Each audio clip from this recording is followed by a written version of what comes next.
We're at 8,028. The telethon that saved the Indiana Pacers.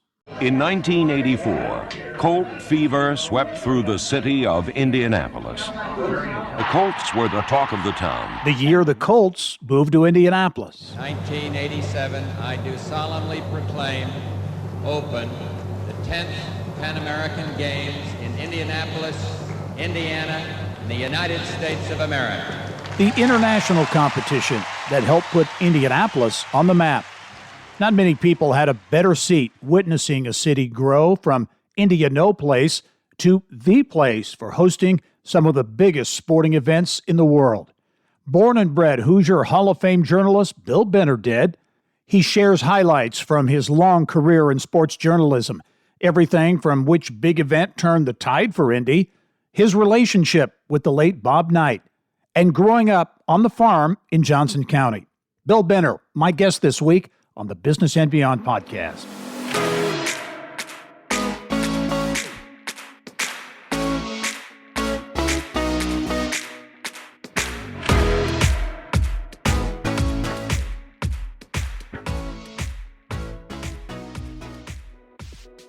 Hello and welcome to the Business and Beyond podcast presented by PNC. I'm Gary Dick.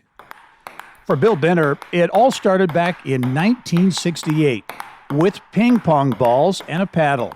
His first story ever published, a feature in his hometown paper on a rising table tennis star from Greenwood. Those sports writing days at the Indianapolis Star would last some 33 years, part of his 45-year career covering the Pacers, Colts, Olympic Games, Final Fours, and everything in between. And I am really pleased to be joined on the podcast this week by Bill Benner, longtime journalist, former Indy Star columnist and reporter for many years, 30 plus years. You're at the IBJ as a columnist for more than a dozen years, 17 years as a major contributor to Inside Indiana Business as well. Bill, how are you? I'm wonderful, Gary, and I'm honored and a pleasure to be back with you. Yeah. Certainly valued our time together at Inside Indiana Business and our long-term relationship and friendship. Absolutely. Now, okay, are you officially retired? I can't see you as fully retired. What are you up to these days? Well, I do put on my email signature, mostly retired. I still do a few part-time writing gigs as they come along. I'm still very actively involved in a multi-year passion, Special Olympics Indiana. Still involved with the Pacers Foundation, going back to my last job with Pacers Sports and Entertainment. And so I have enough to keep me busy. And my wife and I, we try to travel. My wife, Sherry, we try to travel as much as we possibly can. You know, you mentioned Special Olympics, and that made me think, you have interviewed and been around so many great Indiana people over the years. You mentioned Special Olympics and Carl Erskine and the impact that he has had on so many people. And I know you're friends with Carl, and what a special guy he is. Well, again, Ted Green's documentary, The Best We've Got, I was, again, honored, thrilled to be a part of that. Carl and I go way back. His son, Johnny, was a Special Olympian. Carl and Betty are incredibly wonderful, giving people.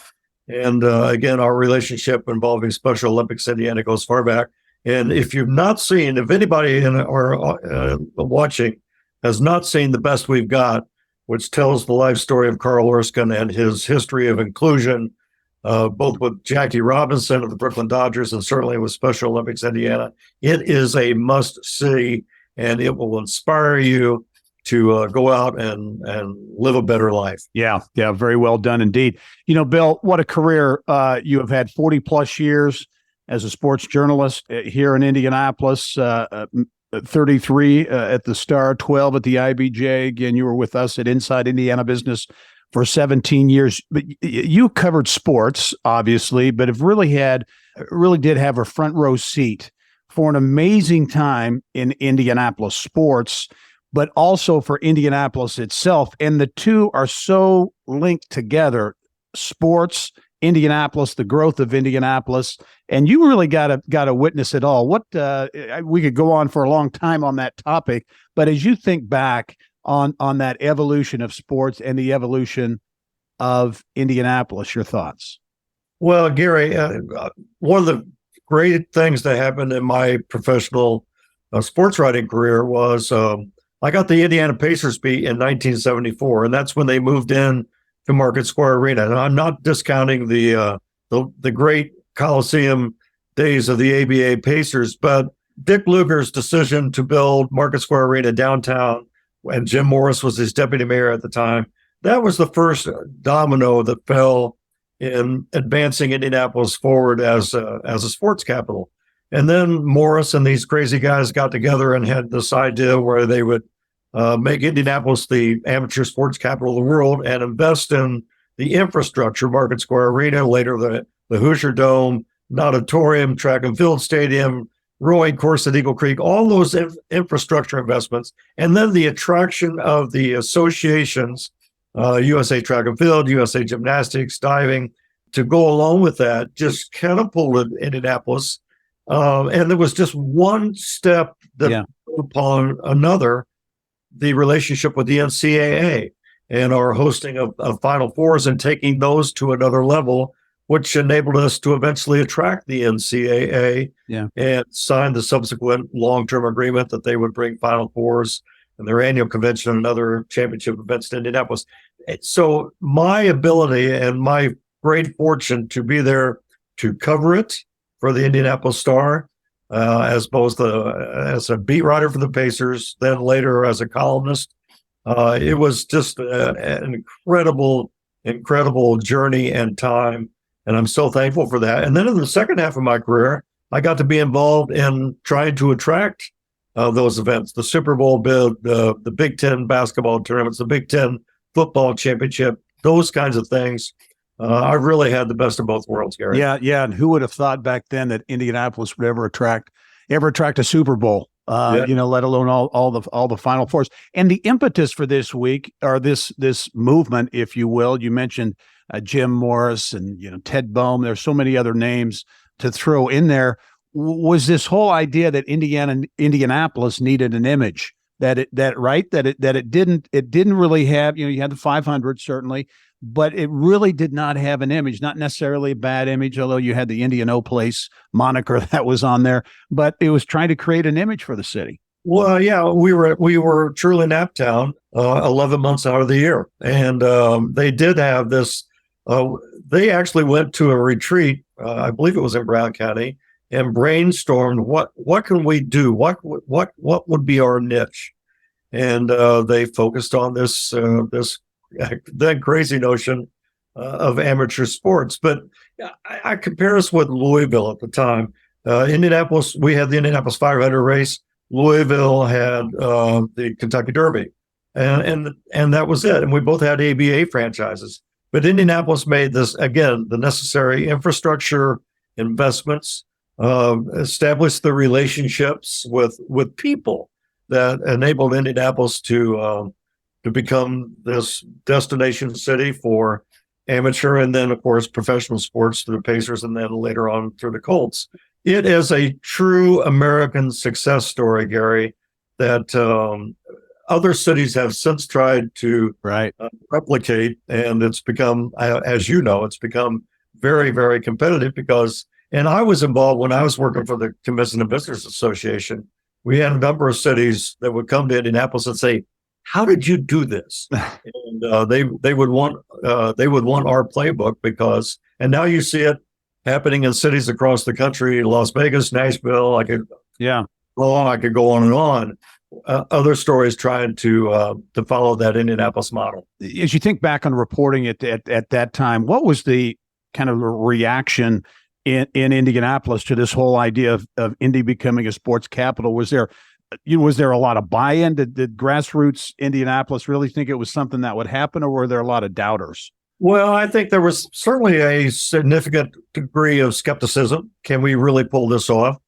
Anytime you get involved in spending public funds for Market Square Arena, the Hoosier Dome, an auditorium, a track and field station, those kinds of things, Yeah, there is pushback, and it was a lively public debate at the time.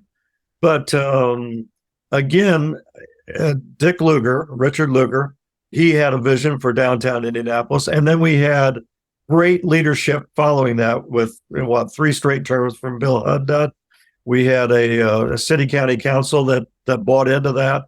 The Unigov, the way that Unigov played a supportive role in allowing Indianapolis to pursue this sports initiative was hugely important.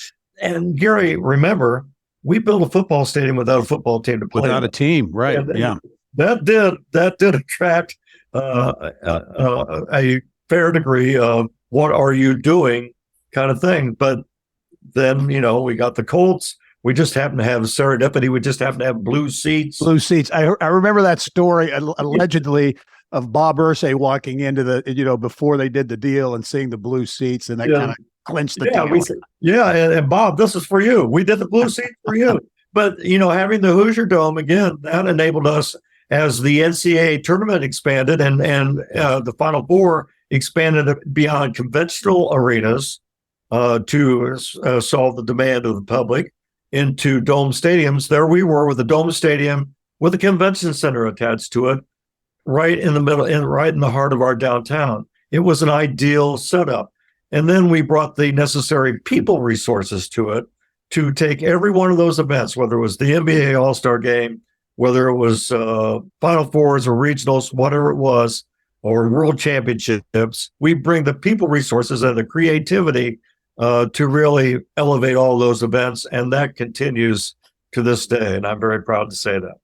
There was the National Sports Festival, the Pan Am Games, numerous Olympic trials. You mentioned Final Fours and other big events. The arrival of the Colts in 1984.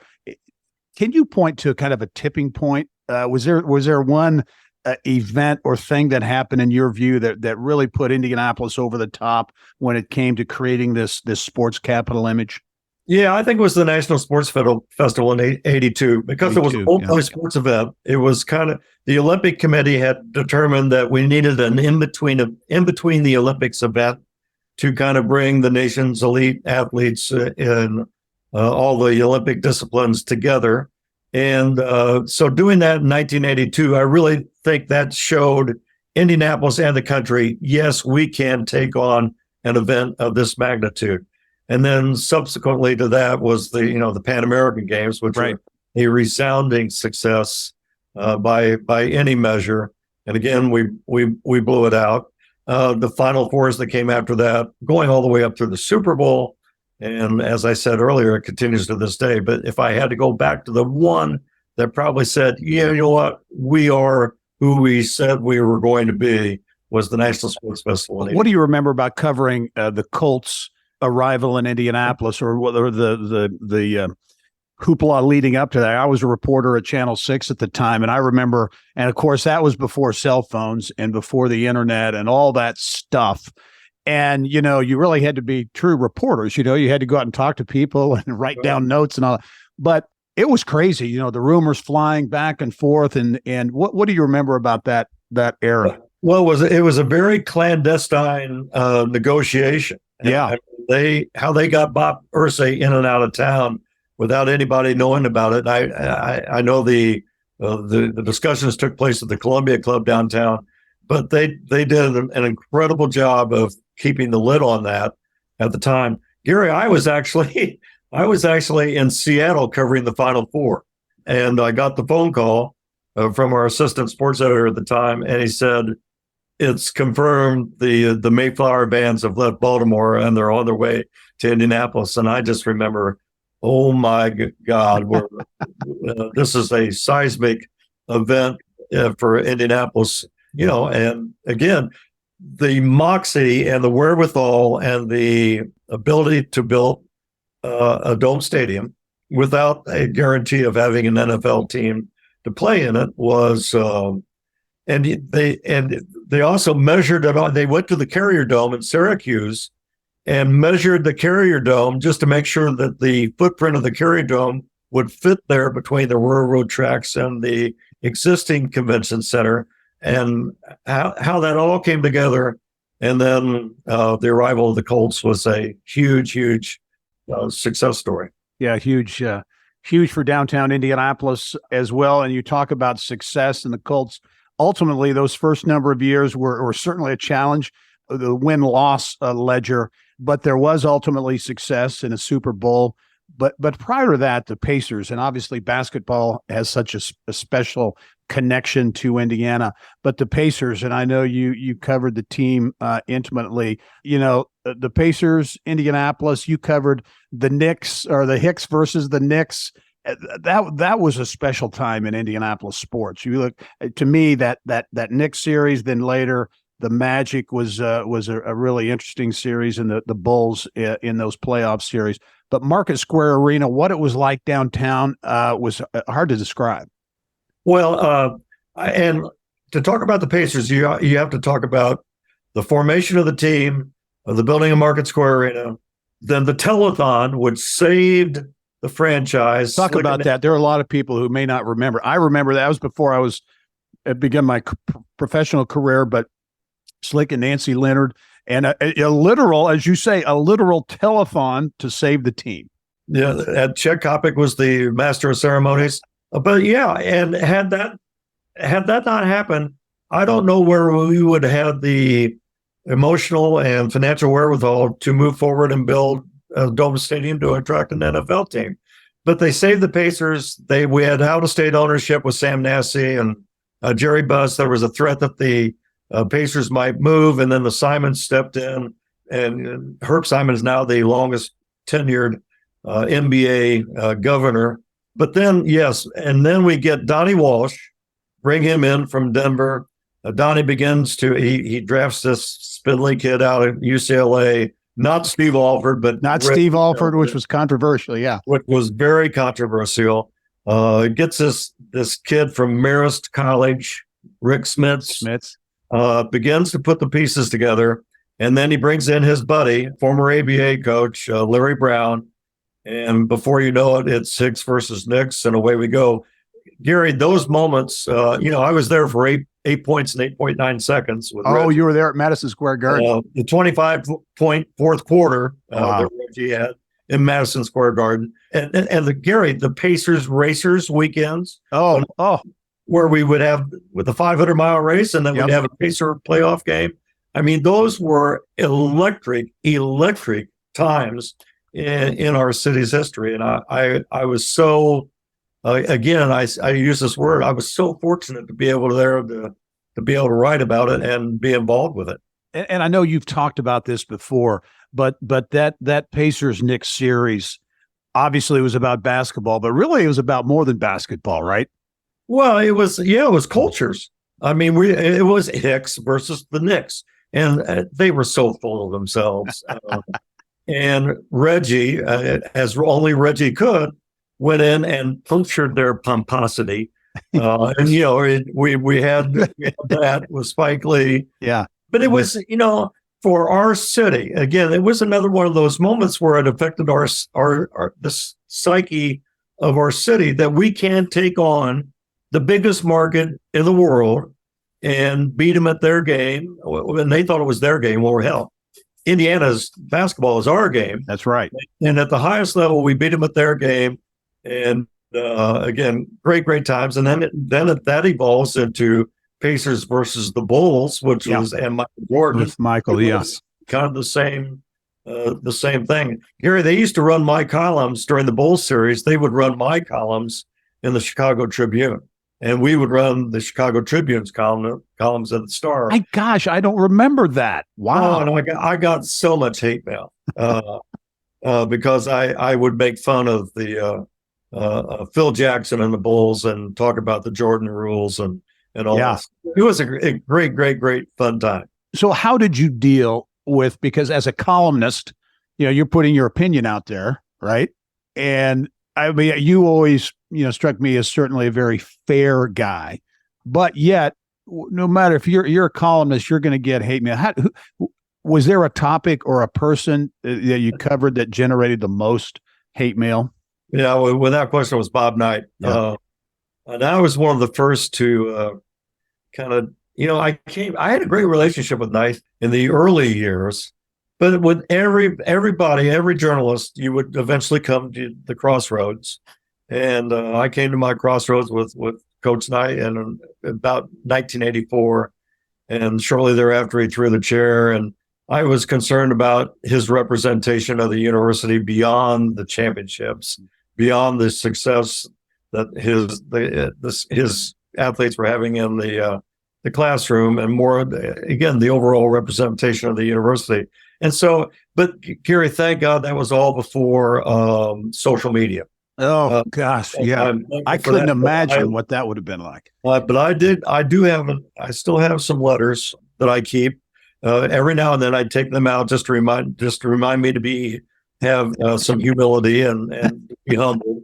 I will say this, despite my criticism of Coach Knight, if I had one game to win, especially if I had inferior talent, I would have had Bob Knight probably be the coach of that team, because he coached basketball the way many Hoosiers wanted to see it played. And one more thing, as we're talking about Coach Knight, another great aspect of my journalism career, Gary, was being there when we had Gene Cady at Purdue and Bob Knight at Bloomington, and walking into Mackey Arena or Assembly Hall on those nights, there was no atmosphere that could compare. No question about it. And I was there for a few of those in both places. And, on a cold January or February night or whatever, you come in there and it was hard to describe. Talk about that rivalry, Purdue and IU, but also how would you describe the Bob Knight, Gene Cady rivalry? Well, I would point out to the Indiana fans that Cady did finish 21-20 all time versus Knight, but it was Cady's ability to walk into Assembly Hall right from the get-go, right from the very first game, and say, I'm not going to take anything from anybody, using those exact words. and Cady embraced the rivalry and really wouldn't back down and wouldn't surrender the state to Bob Knight. And so, again, I think it was that during that stretch, and I know people talk about Louisville, Kentucky, North Carolina, Duke, but during that time, during those 20-some years, that rivalry was unparalleled. Subsequent to that, Gary, as Bob Knight has had health issues, he's had no greater ally than Gene Cady. Yeah, I've seen that, yeah. Gene Cady has called him, has supported him. And in one of my final acts with the Pacers, we had the Hickory Nights. And we were able to bring Coach Knight and Coach Cady together for a Hickory Night at the field house. And it was a special occasion. But Gene and I'm so glad that Gene went into the Naismith Hall of Fame. Knight obviously has been there for a long time. And it's, again, there was nothing like that rivalry. Yeah. One more question on Bob Knight. Do you think, and obviously a lot of things changed, left IU, very bitter ending there. And he did return to Assembly Hall a few years ago, but there was a lot of focus, a lot of talk on the fact that he didn't come back. There was a big anniversary. I think it was of the 76 team that didn't come back for it. People were critical of that. Do you think he missed an opportunity, to come back and to be a part of, that great championship team and all of the things that he accomplished there as well? Absolutely, Gary. And Bob Knight is Bob Knight. And, but yes, there was not, and it was not, Indiana University certainly had its arms open on any number of occasions to embrace Bob Knight's return. I'm glad it finally happened. I'm glad that there was some closure there. But yes, it was an opportunity missed. But nobody was ever going to tell Bob Knight what to say or do or how to act. I mean, that was how he was. And I just hope, and I believe that when the time comes, Indiana University will thoroughly embrace what he represented for the university. Yep. Much more with Bill Benner when we return, including the evolution of sports journalism. Much more when the Business and Beyond podcast continues.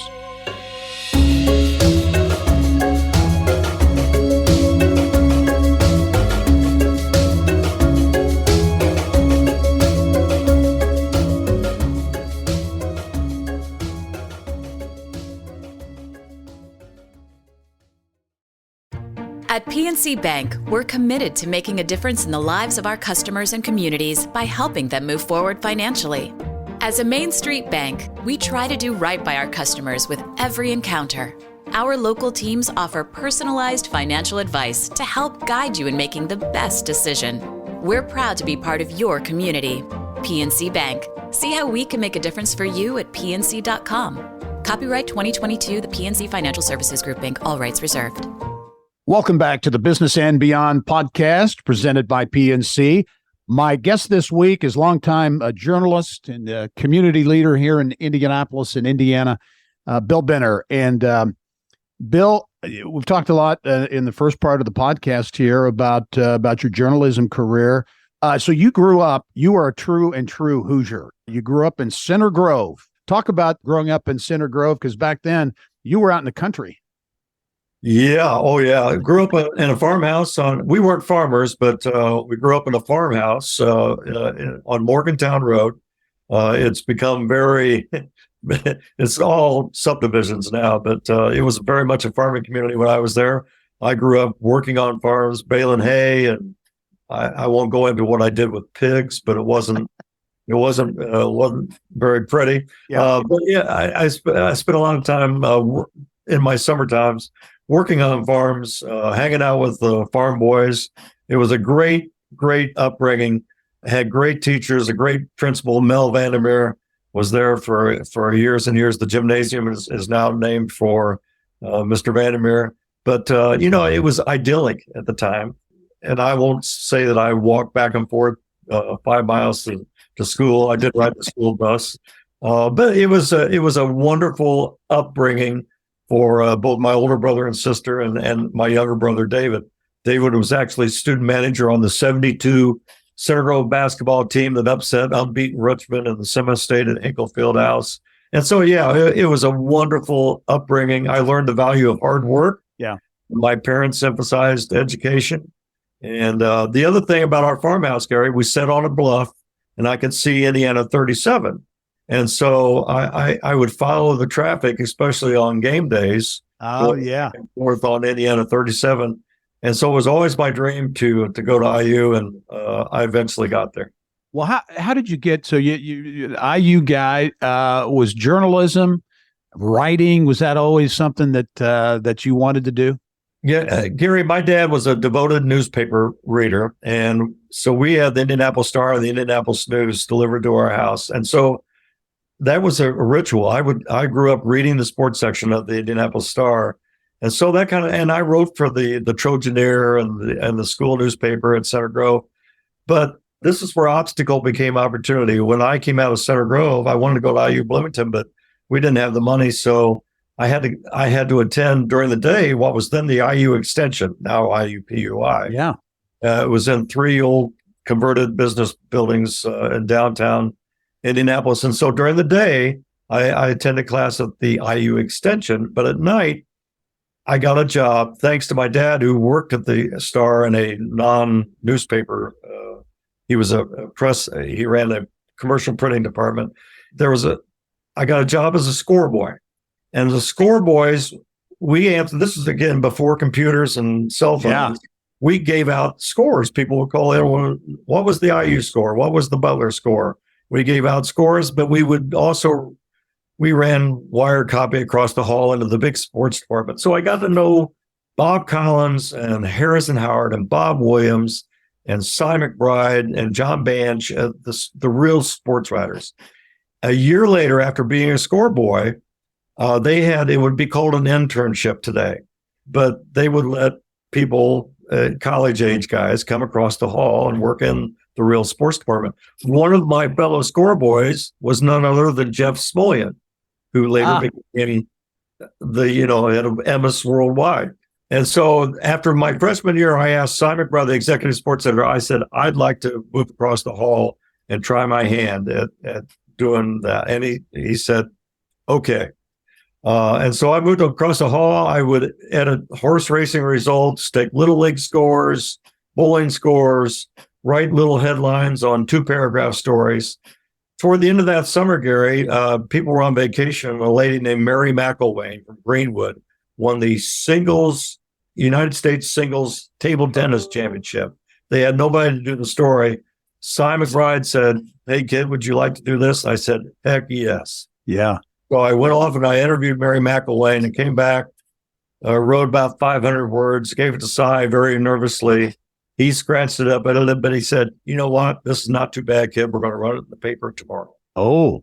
In August of 1969, I got my first byline in the Indianapolis Star, and the hook was set. I stayed in the sports department during my sophomore year, finally saved up enough money to go to IU Bloomington my junior and senior years. And then when I came out in 71, I had a job waiting for me, covered high school sports, and then 3 years later got the Pacers gig as they moved into Market Square Arena, and the rest is, as they say, history. Thinking back on that, and all things change, obviously, but obviously the newspaper business has changed dramatically since those days. Television news and how television covers news has changed. The internet has changed. Just your take, Bill, as you look at the state of journalism, sports journalism, but just journalism in general, as you see it now. I mean, the resources that were put to covering news back then, a lot different than it is today as well. Well, Gary, again, back in my time at the Star, we had 15 full-time writers, probably a dozen stringers.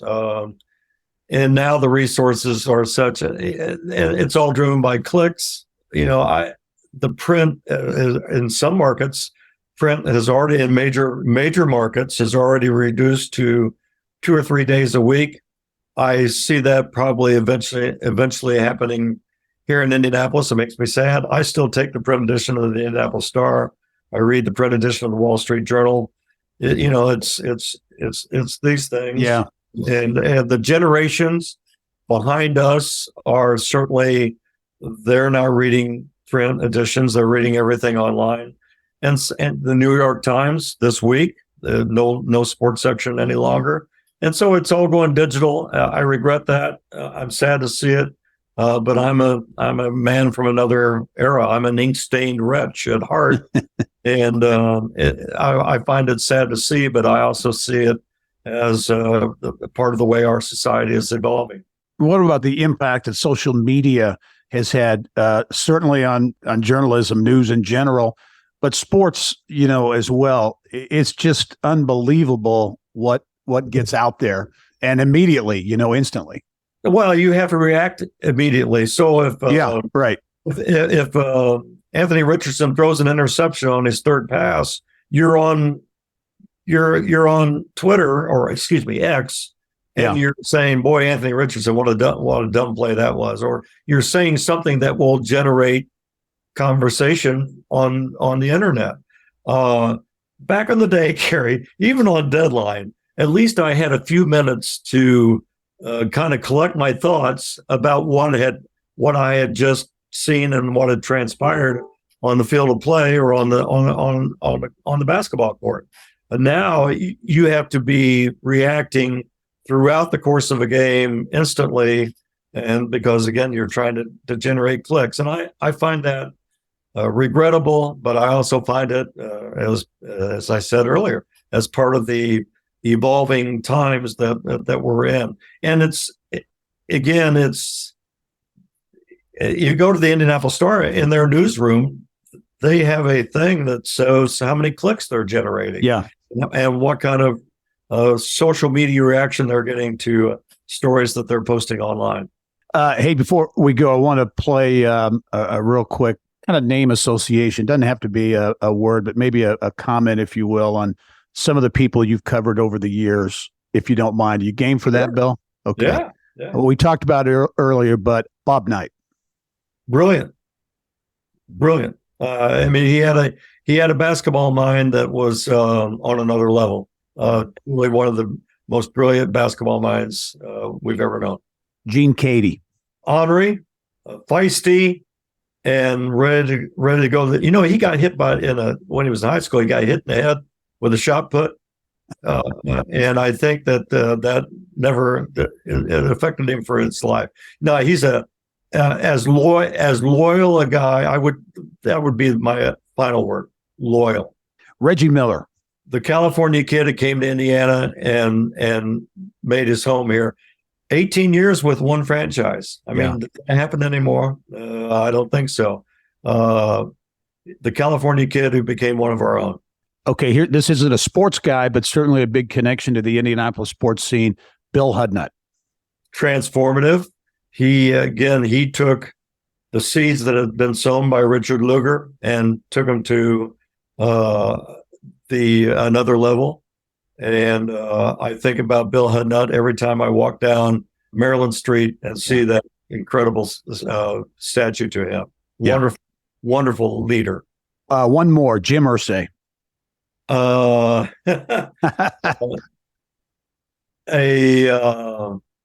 Jim Irsay. He is, well, again, I would say loyal.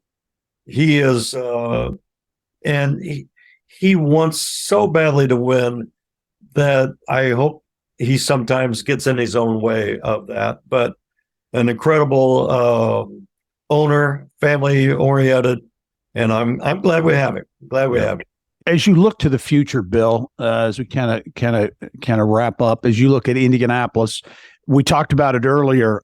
Indianapolis was the first local sports commission, I think, back in 1979. Now there are, I think, over 300 around the country. The competition is fierce. You've got incentive pools of money that are being put together all over the country to compete for Final Fours and big sporting events. You've got, Nashville's building a dome stadium. The competition is very fierce. How do you look at Indianapolis? How the city is positioned now for continued or future success in the world of being that sports capital? Can Indy maintain that title? Well, Gary, in the short term, we have 2 men's Final Fours and a women's Final Four coming. I think we will continue, and we're going to have the Olympic swim trials at Lucas Oil Stadium. What Indianapolis can do, facilities, and the one thing you can't, the money that other cities might be putting into the pot to attract events, whether we can play in that arena or not, I think remains to be seen. The one thing that other cities, however, can't duplicate is our people resources, our volunteer corps, and the creativity. And I love to use this example. In bidding for the NBA All-Star Game, there were, I think, 15 cities that bid for the NBA All-Star Game. 14 of those cities mailed in their bids. The 15th city had Larry Bird drive an Indy car down Fifth Avenue and personally deliver the bid to Adam Silver, the NBA commissioner. So that's what we can do. Our Super Bowl, we have a zip line for our Super Bowl. So the creativity, and I think we'll see it with the NBA All-Star Game. In fact, I know we're going to see it with the NBA All-Star Game. The creativity, the people resources that we continue to bring to every event that we do, I believe that resonates. We're in a battle right now for the Big Ten championship, and Vegas and other markets getting involved. But the one thing that those cities can't replicate or duplicate is our creativity and our people resources.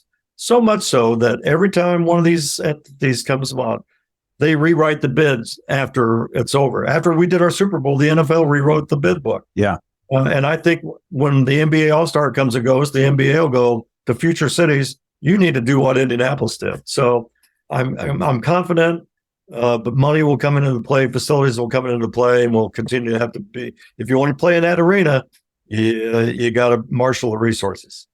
Well said, Bill Benner. It's been a real treat to catch up with you. I am so fortunate to count you as a friend. You've been so impactful in the world of journalism and for our city and our state as well. Hall of Fame journalist, also a Hall of Fame person as well. Thanks very much.